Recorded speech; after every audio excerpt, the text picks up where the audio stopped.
ఆదిలాబాద్ లో మంత్రి దామోదర్ రాజు నరసింహ మాట్లాడుతున్నారు. ఇప్పుడు లైవ్ చూద్దాం. 90% ట్రీట్మెంట్ కావాలి. చివరి 10% అంటే హైదరాబాద్ పోతున్నది, కానీ 90% మొత్తం ట్రీట్మెంట్ సంపూర్ణంగా మంచిర్యాల జిల్లాలో జరగాలి, హెడ్ క్వార్టర్స్లో జరగాలి. ఆ దిశగా కాంగ్రెస్ ప్రభుత్వం మీకు క్యాన్సర్ సెంటరే కానీ, వాస్కులర్ సెంటరే కానీ, ట్రామా సెంటరే కానీ, ఇంకొక సెంటర్ అడిగితే మీరు బెడ్ సంఖ్య పెరుస్తామో పెట్టని పెంచుతాం. బెడ్ సంఖ్య పెద్ద ఇష్యూ కాదు, కానీ డయాలసిస్ 20 కదా, 30 వచ్చినావా మళ్ళీ పట్టుకున్నాడు. 20 కాదు 30 మెషిన్స్ మళ్ళీ బెడ్స్ కావాలి. సరే, ఇవన్నీ కూడా పేదవాని ఆరోగ్యము ప్రభుత్వ బాధ్యత.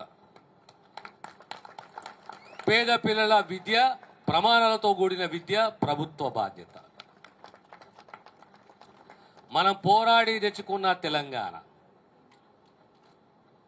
తెలంగాణ అంటే ఆషామాషి కాదు. 60 సంవత్సరాల సుదీర్ఘ పోరాటము, మన పెద్దల కలలు. ఆ కలలు సాకారం చేసింది కాంగ్రెస్, సోనియమ్మ. తెలంగాణ సమాజము సంపూర్ణంగా నమ్మేది స్వేచ్ఛని, ఆత్మగౌరవాన్ని. ఏ నాయకుడైతే లేదా అహంకారంతో మనల్ని మోసం చేసే ప్రయత్నం చేస్తాడో, మన ఒక గుణం ఉన్నది. కొద్దిగా అమాయకత్వం ఉంది, కొద్దిగా మూర్ఖత్వం ఉంది, కానీ కొద్దిగా తిక్క కూడా ఉంది మనకు. ఆ రెండుంటిని సహనం చేస్తాము, సహనంతో ఓపికతో ఉంటాము. కానీ అర్థమైన రోజు తిరగబడతాం. ఒక్కసారి మోసం చేయొచ్చు, 2 సార్లు మోసం చేయొచ్చు, కానీ 3వసారి మనం ఒప్పుకోము. అది తెలంగాణ చరిత్ర. కనుక మన తెలంగాణలో మన స్వేచ్ఛతోటి, ఆత్మగౌరవంతో సంక్షేమాన్ని కాంగ్రెస్ మీకు అందిస్తున్నది, అభివృద్ధిని మీకు అందిస్తున్నది. ఆరోగ్య అంశానికి వచ్చే వరకు అది మా బాధ్యత, కాంగ్రెస్ ప్రభుత్వ బాధ్యత. మీ అందరితో కోరేది ఒక్కటే, మనం చైతన్యవంతులం కావాలి, జవాబుదారీతనం ఉండాలి, నాయకత్వాన్ని గుర్తించాలి. ప్రజాస్వామ్యంలో ఓటు అనేది ఆషామాషి కాదు. రాబోయే 5 ఏళ్ళు మన భవిష్యత్తు నిర్ణయించుకునడానికి మనం ఓటేస్తాం. ఆ ఓటు అనేది, ఆ నిర్ణయం అనేది నీ ఒక్కరికి సంబంధించింది కాదు. అది నీకు సంబంధించింది, నీ కుటుంబానికి సంబంధించింది, పిల్లలకు సంబంధించింది, తల్లిదండ్రులకు సంబంధించింది. మన పూర్వీకులు, మన పెద్దలు ఏ రకంగా పోరాడారు, సిద్ధాంతపరంగా, సమాజం గురించి, సమాజ సంక్షేమాన్ని గురించి.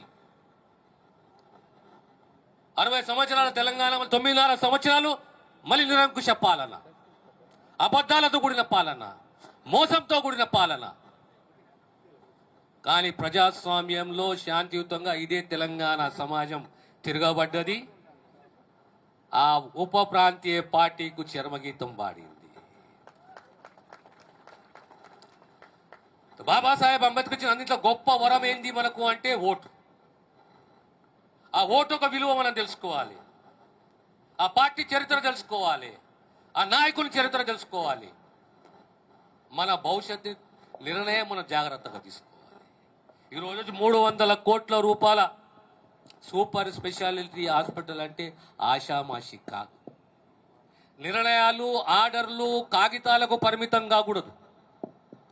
మాటకు, ఆచరణకు పొంతన ఉండాలి.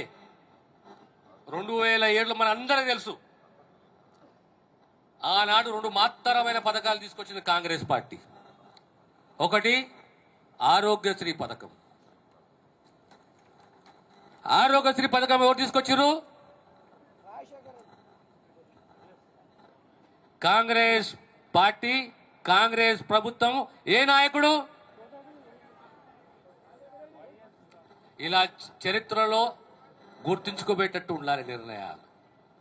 పేదవానికి ఇబ్బంది కావద్దు, పేదవాడు అప్పుల పాలు కావద్దు, పేదవాని ఆరోగ్య బాధ్యత మాది అని చెప్పి ఓ ట్రస్ట్ని ఏర్పాటు చేసి ఆరోగ్యశ్రీ పథకాన్ని తీసుకొస్తే 898 ప్రొసీజర్స్ 2011లో రేట్లు ఫిక్స్ చేస్తే తెలంగాణ రాష్ట్రం 2014 వచ్చింది.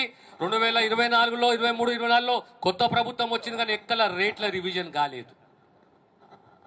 ఎక్కడ రేట్ల రివిజన్ కాలేదు. మళ్ళీ కాంగ్రెస్ ప్రభుత్వం వచ్చిన తర్వాత రేవంత్ రెడ్డి గారి నాయకత్వంలో అన్ని రేట్ల రివిజన్లు 22% రేట్లు పెంచినము.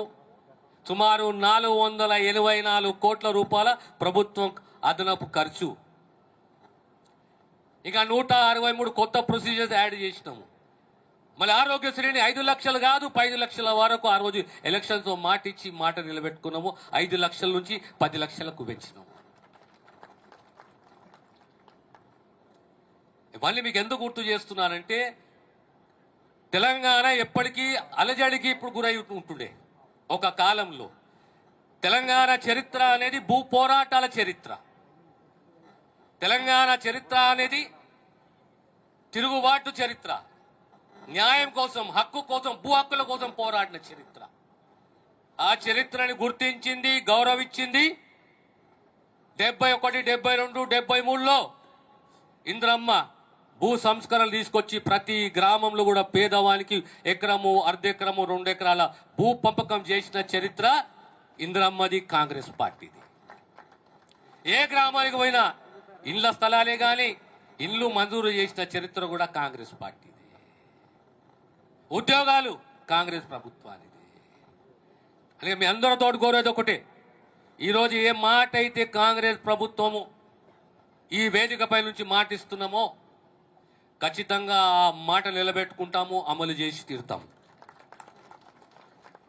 మీ అందరు కూడా ప్రతిపక్షం అనేది విమర్శకు ఉండకూడదు. ప్రతిపక్షం అనేది ఎందుకు విమర్శిస్తున్నాం అని ప్రజలకు చెప్పాలి.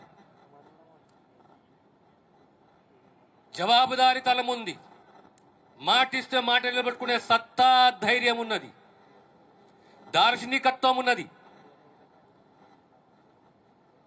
5 సంవత్సరాలు పూర్తి కాలేదు, 11 మాసాలు 12 మాసాలు రాబోతున్నాము. ప్రతి ఒక్క మాట నిలబెట్టుకుంటాము. ఈరోజు 18,000 కోట్ల రూపాయల రుణమాఫీ, 50,000, 1,50,000, ఇంకా రుణమాఫీకి 50,000 చేయాలి. ఆ మాట కూడా